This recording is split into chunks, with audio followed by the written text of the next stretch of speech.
I certainly wasn't expecting a back roll of balance changes while we wait for the next TLC, but I guess Alderon wants to continue to surprise me. First on the docket, we have body food amount changes. Alderon states, "We have decreased the amount of food all player bodies and critter bodies provide. This change has been tested on the game back in early March and kept on official servers for several weeks before they were removed in the Metri update. We are reintegrating the changes with the goal of decreasing how much food is readily accessible. The game will be getting additional changes in the next major patch to supplement it." Keep that last sentence in the back of your mind. We'll circle back to it later, as I think it might be important, considering some things I see later in the patch. Second, we have Metri changes, which in my opinion are the less interesting part of this section, but we'll get to that. Patch notes state, Metriacanthosaurus. Default bite now deals 25 base damage from 20. Default bite now has a 15% damage buff at night from 10%. Noxious Frenzy now only requires 10 stacks from 15. Dev note. We have adjusted Metriacanthosaurus' base bite and Noxious Frenzy to be stronger and more usable compared to other attack options. We are aware of issues this dinosaur is facing with some of its peers, such as Pycnonemosaurus and Allosaurus. There are planned adjustments to these two that will be coming in the future. All of the changes combined should give our Metri players some more breathing room. We got some more foreshadowing here with the mention of planned adjustments for Pycno and Allo, two playables I brought up as being pain points for Metri in my last discussion video. Obviously, I had my own suggestions on what to change about them, but we can only wait and see what Alderon inevitably decides to do. Next, we have yet another wave of Tylo nerfs. For Tylosaurus, increased headbutt cooldown to 8 seconds from 7. Decreased hard skull AoE damage to 30% from 50%. Decreased Feral Instincts damage buff to 10% from 20%. Dev note. Tylosaurus has seen a decrease to its Feral Instincts sensibility to make it less universally picked and give breathing room to some of the larger semi-aquatics. Headbutt has seen a small cooldown increase, and Hard Skull now deals less AoE damage to allow smaller aquatics more interaction with it. We will be keeping an eye out and seeing what further adjustments Tylosaurus needs to make it more fair to interact with for other dinosaurs.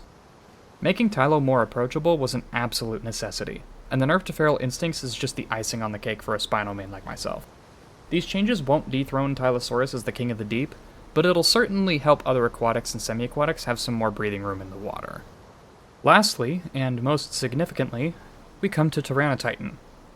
They decreased the base bleed amount to 0.4 from 0.55, increased Terrifying Presence stamina cost to 20 from 8, decreased Skydiver fall damage reduction to 20% from 40%, increased food and water drain to 40 minutes from 60+. Dev note. Tyrannotitan has seen a decrease to its bleed output, and Terrifying Presence now has a much heftier stamina cost. This should make Titan less likely to outperform its 5-slot peers. Skydiver reduction allows smaller playables more options to escape from and pursuing Titan. Additionally, Titan's planned food and water change has been implemented to make it less able to heal stall as reliably. The design team will be keeping an eye out if Titan needs any further balance tweaks following this and the rest of the upcoming food and water changes. These changes were sorely needed, as Titan has been the dominant force amongst 5-slots for far too long. While these changes might not appear to do much at first glance, for folks like me who have to contest with Titans on a daily basis, I can assure you that these changes will positively impact your ability to fight back against these monsters. But there's one more thing. Remember that sentence I told you to keep in the back of your mind for later? Quote, "The game will be getting additional changes in the next major patch to supplement it," end quote, which was stated in regards to the food changes. And looking through these notes, only one dinosaur had any changes made related to its food. Tyrannotitan.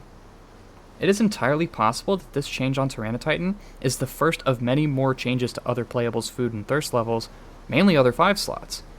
Alderon seems to want to bring the survival side of things back into the gameplay loop, and, frankly, I'm all here for it. In other news, you guys can expect another reaction video from me within the next week or two. I originally wasn't going to make one, but I found something that I just can't ignore, so stay tuned for that. With all that, wow. Yeah, I'm just gonna leave you all with that for the rest of the week. I'll see you guys next time. My deepest thanks go out to all my channel members for their continuous and generous support. As a final note, Don't forget to hit that like button if you enjoyed this video, and make sure to subscribe so you don't miss out on any future content. As always, thank you for watching, and I'll see you next time.